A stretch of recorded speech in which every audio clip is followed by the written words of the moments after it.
ಜೀವನದಲ್ಲೂ ಕೂಡ ವಚನ ಓದದಂತೆ ವಚನದಲ್ಲಿರ್ತಕ್ಕಂಥ ಅರ್ಥ ಮಾಡಿಕೊಂಡು ವಚನದ ರೀತಿ ನೀತಿಯಲ್ಲಿ ನಡ್ಕೊಂಡು ಹೋಗ್ತಾ ಇರಲ್ಲ ತಮ್ಮೆಲ್ಲರೂ ನನ್ನ ಮನಸ್ಪೂರ್ವಕವಾಗಿ ಶರಣು ಮುಂದೆ ನಮ್ಮ ಹುಲ್ಸೂರು ಶ್ರೀಗಳ ಪಾದಗಳಿಗೆ ನಮಸ್ಕಾರ, ರಥಕ್ಕೆ ಚಾಲನೆ ನಮಸ್ಕಾರ. ಹಾಗೂ ನಮ್ಮ ಸೆಕ್ರೆಟರಿ ಸೋಮಶೇಖರ್ ಜಿ ಅವರಿದ್ದಾರೆ, ಗುರುನಾಥ್ ಕೊಳ್ಳೂರಣ್ಣವರಿದ್ದಾರೆ, ಸುರೇಶ್ ಚಂದ್ರಶೆಟ್ಟಿ ಜಿ ಅವರಿದ್ದಾರೆ, ಬಾಬು ಅವರಿದ್ದಾರೆ, ಸೋಮಶೇಖರ್ ಪಾಟೀಲ್ ಅವರಿದ್ದಾರೆ, ಆದರ್ಶ್ ವಾಲಿ ಅವರಿದ್ದಾರೆ, ಹಾಗೂ ಆನಂದ್ ಅವರಿದ್ದಾರೆ. ಎಲ್ಲ ಹಿರಿಯರು ಎಲ್ಲರಿಗೂ ನನ್ನ ನಮಸ್ಕಾರಗಳು. ನಾನು ಇನ್ನೊಂದು ಬಹಳ ವಿಶೇಷವಾಗಿ ಹೇಳಕ್ಕೆ ಇಚ್ಛೆ ಬಿಡ್ತೀನಿ. ಹಿಂದೆ ಎಲ್ಲರ ಬಸವಣ್ಣನ ಮೂರ್ತಿ ನೋಡ್ರಿ, ಕಾಣಿಸ್ತಾ ಇದೆಯಾ?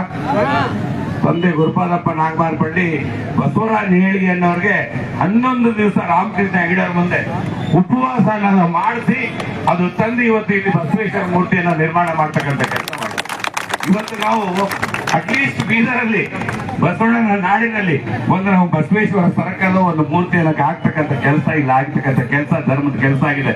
ಅಲ್ಲೇ ಇದ್ದಾರೆ ನೋಡಿ ಬಸವರಾಜ ನೇಲ್ಗೆ ಅವರು, ಅವರೇ ಈಗ ತಾನೆ ಕುದುರೆ ಮೇಲೆ ಹತ್ತಿ ಅವರೇ 11 ದಿವಸ ಇದು ಮಾಡಿದಾಗ ಅಲ್ಲಿಂದ ಫಂಡ್ ತಂದು ಮಾಡಿಕೊಡ್ತಕ್ಕಂಥ ಕೆಲಸ ಆಗಿದೆ. ಇನ್ನ ಹೆಚ್ಚಿನ ಮಟ್ಟಕ್ಕೆ ಬಸವಾಭಿಮಾನಿಗಳೆಲ್ಲ ಸೇರಿ ಹೇಗೆ ಹುಲ್ಸೂರು ಶ್ರೀಗಳು ಹೇಳಿದ್ರು, ಬರೀ 1000 2000 ಅಲ್ಲ, ಕೋಟಿ ಕೋಟಿ ಜನ ಬಸವ ವಚನಗಳನ್ನು ಓದಿ ಇಡೀ ಪ್ರಪಂಚಾದ್ಯಂತ ಬಸವಣ್ಣನ ಹೆಸರಾಗ್ಲಿ ಧರ್ಮದ ಹೆಸರಾಗ್ಲಿ ಅಂತಕ್ಕಂಥ ಮಾತು ನಾನು ಹೇಳಿ ತಮ್ಮೆಲ್ಲರೇ ಕಳಕಳಿಯ ವಿನಂತಿ. ಈಗ ಎಲ್ಲರೂ ಭಾಷಣ ಜಾಸ್ತಿ ಮಾಡಿದ್ದೀವಿ, ಅಣ್ಣ ಬಸವಣ್ಣನ ಘೋಷಣೆ ಹಾಕ್ಬಿಟ್ಟು ನಾವು ಮೆರವಣಿಗೆಯನ್ನು ಪ್ರಾರಂಭ ಮಾಡೋಣ. ಹೇಳ್ಬೇಕ ಇವನ್ ಯಾರವ, ಇವನ್ ಯಾರವ, ಇವ ನಮ್ಮವ, ಇವ ನಮ್ಮವ, ಇವ ನಮ್ಮ ಮನೆಯ ಮಗನೆಂದು ಅನಿಸುವಯ್ಯ ಕೂಡಲ ಸಂಗಮ ದೇವ. 2 ಶರಣ.